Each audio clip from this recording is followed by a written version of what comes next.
ఇక డీటెయిల్స్ చూస్తే విపక్ష పార్టీలకు బీజేపీ ప్రభుత్వం చేసిన అభివృద్ధి ఏమిటో చూపించడం కోసమే సెంట్రల్ యూనివర్సిటీని పరిశీలించానని బీజేపీ రాష్ట్ర అధ్యక్షురాలు పురంధేశ్వరి అన్నారు. అనంతపురం జిల్లా బుక్కరాయ సముద్రం మండలం జంతులూరు గ్రామం వద్ద సెంట్రల్ యూనివర్సిటీ పనులను పురంధేశ్వరి పరిశీలించారు. అనంతరం ఆమె మాట్లాడుతూ కేంద్ర ప్రభుత్వం సెంట్రల్ యూనివర్సిటీకి 711 కోట్లు కేటాయించిందని, అందులో భాగంగా మొదటి విడతగా 299 కోట్లతో అడ్మినిస్ట్రేటివ్ భవన నిర్మాణాలు, విద్యార్థులకు హాస్టల్ భవనాలు, అన్ని సదుపాయాలతో సౌకర్యాలు ఉండేలాగా నిర్మాణ పనులు జరుగుతున్నాయన్నారు. రాష్ట్ర ప్రభుత్వం భూ కేటాయింపు ఆలస్యం చేయటం వల్ల నిర్మాణ పనులు ఆలస్యంగా మొదలుపెట్టారన్నారు. రాష్ట్ర ప్రభుత్వం కేవలం భూ కేటాయింపు మాత్రమే చూసుకుందని, మిగిలిన పనులన్నీ కేంద్ర ప్రభుత్వ సహకారంతోనే జరుగుతున్నాయని తెలిపారు. కేంద్ర ప్రభుత్వ సహకారంతోనే ఆంధ్రప్రదేశ్ రాష్ట్ర ప్రభుత్వం అభివృద్ధి సాధ్యమని ఆమె పురంధేశ్వరి అన్నారు.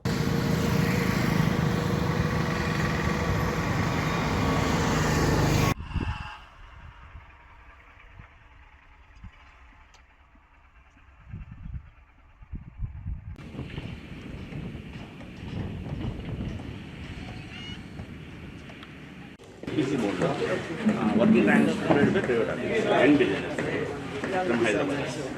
This is asking building. Central quoted. Na select quoted.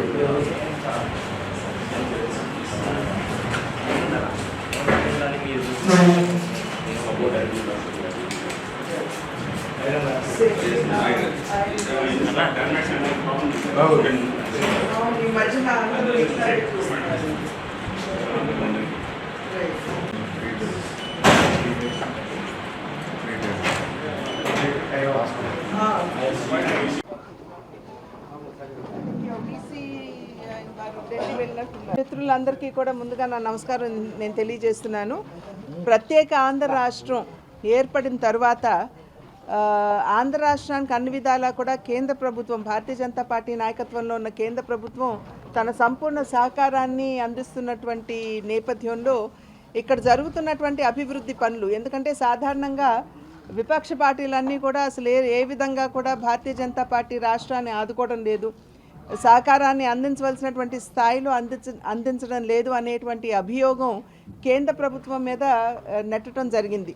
కనుక వాటిని ఒకసారి పరిశీలిద్దామని ఈ ప్రాంతంలో కేంద్ర ప్రభుత్వ సహకారంతో జరిగేటువంటి అభివృద్ధి పనులని మా జిల్లా అధ్యక్షులైనటువంటి సందిరెడ్డి శ్రీనివాస్ రెడ్డి గారు, అదేవిధంగా ఇతర సోదరులందరితోటి కూడా ఈ సెంట్రల్ యూనివర్సిటీని ఇక్కడ సందర్శించడం జరిగింది. మీరందరూ కూడా ప్రత్యక్ష సాక్షులు. 491 ఎకరాలు భూమిలో ఇవాళ ఈ సెంట్రల్ యూనివర్సిటీ నిర్మాణం జరుగుతున్నది.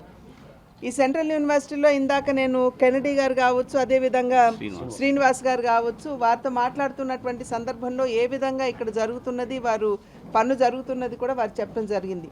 కెనడీ గారు ఇందాక వివరించి చెప్పారు. ఇక్కడ నిర్మాణంలో యూనివర్సిటీ ఉన్నటువంటి సందర్భంలో అద్దెకి తీసుకున్నటువంటి వసతిలో ప్రస్తుతం ఈ యూనివర్సిటీ నిర్వహించబడుతుంది.